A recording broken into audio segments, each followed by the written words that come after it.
అరే మామ, జనవరి 23 రిలీజ్ అయ్యి ఓ రకంగా సెన్సేషన్ గానే ట్రెండ్ అవుతున్న సినిమా చీకట్లో ఈ సినిమా కాస్టింగ్ చాలా ఇంట్రెస్టింగ్ గా ఉంది. మంచి మంచి యాక్టర్స్ అయితే ఉన్నారు సినిమాలో. అఫ్ కోర్స్ వాళ్ళంతా కొద్దిగా ఫేడ్ అవుట్ అయ్యి తెలుగు ఇండస్ట్రీకి రీసెంట్ టైమ్స్ లో ఆన్ స్క్రీన్ కనబడలేదు. బట్ ఈ సినిమాలో తీసుకొచ్చి పెట్టారు. ఓకే, వాళ్ళు కనబడినంత సేపు నాకు అనిపించింది మంచి మంచి క్యారెక్టరైజేషన్స్ ఉంటాయేమో, వీళ్ళకి మంచి క్యారెక్టర్లే పడతాయేమో అని. ఎగ్జాంపుల్ ఎవరంటే మన సురేష్ గారు, ఇషా చావ్లా, ఆమని గారు, ఇంకా చాలా మంది ఉన్నారు తెలిసిన క్యారెక్టర్స్. క్యారెక్టరైజేషన్ అయితే అంత స్ట్రాంగ్ ఏం అనిపించలేదు. నేను ఎక్స్పెక్ట్ చేసినంత అయితే లేదు. అఫ్ కోర్స్ నువ్వు అనొచ్చు, నేను ఎవటర్ ఎక్స్పెక్ట్ చేయమన్నది అని చెప్పి. నువ్వు అంత స్ట్రాంగ్ క్యారెక్టర్స్ ని పెట్టావనంటే మినిమం ఇచ్చి ఉంటావు అని అనుకుంటాం, కానీ ఇలా డొరలా చేసి ఉంటావు అని నేను మాత్రం ఎందుకు అనుకుంటాను. అండ్ ఇంకా next main lead Sobhita Dhulipala, ఈ మేడం గురించి కంపల్సరీగా చెప్పి తీరాలి. సినిమాని ఈవిడే ముందుకు తీసుకెళ్తా ఉంటది.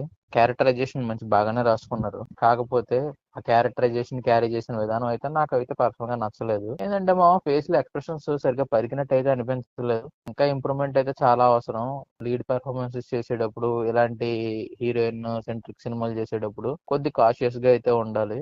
డబ్బింగ్ కూడా సో అంత ఎఫెక్టివ్ గా అయితే లేదు. ఎవరైతే ఇంపార్టెంట్ క్యారెక్టర్ ఆమని గారు కానీ, సురేష్ గారు కానీ, ఇంకా యశా చావ్లా వీళ్ళందరినీ తీసుకొచ్చి పెట్టారో వాళ్ళ క్యారెక్టర్ అన్ని తేలగొట్టేశాడు. ఏ క్యారెక్టర్ కూడా అంత ప్రామినెంట్ గా ఉండదు.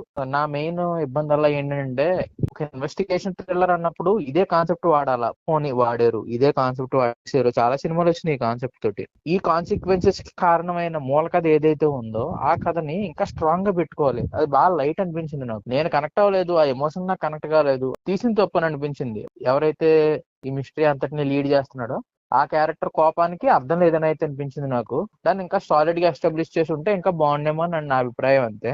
ఓవరాల్ గా చెప్పాలంటే ఈ సినిమాలో టెక్నికల్ గా కూడా శ్రీచరణ్ పాక మంచి మ్యూజిక్స్ ఇస్తా ఉంటాడు. ఈ సినిమా వరకు అతను కూడా సరిగ్గా డ్యూటీ చేసినట్టయితే నాకు అనిపించలేదు. ఇంకా సురేష్ ప్రొడక్షన్స్ కూడా మంచి మంచి అవుట్పుట్స్ అయితే ఇస్తూ ఉంటారు. ఈ సినిమా పరంగా వాళ్ళ దగ్గర నుంచి కూడా నాకు అంత మంచి అవుట్పుట్ అయితే కనబడలేదు.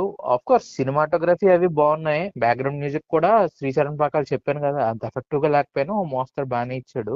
కథను ఎందుకు అంత స్ట్రాంగ్ గా అనుకోలేదు సురేష్ ప్రొడక్షన్స్ టీము అని అయితే నాకు పర్సనల్ గా అనిపిస్తుంది. ఎవరి మీద హేటెడ్ అయితే ఏం కాదు. నా వరకు అయితే సినిమా అయితే నచ్చలేదు. నేనైతే స్కిప్ కొట్టచ్చనే చెప్తా. ఇంకా లేదు పర్వాలేదు, మాకు కొంచెం అభిమానం ఉంది చూసుకుంటాం అని అనుకుంటే ప్రైమ్ వీడియోలో స్ట్రీమ్ అవుతుంది, ఎల్లో లుక్ వేసేయండి.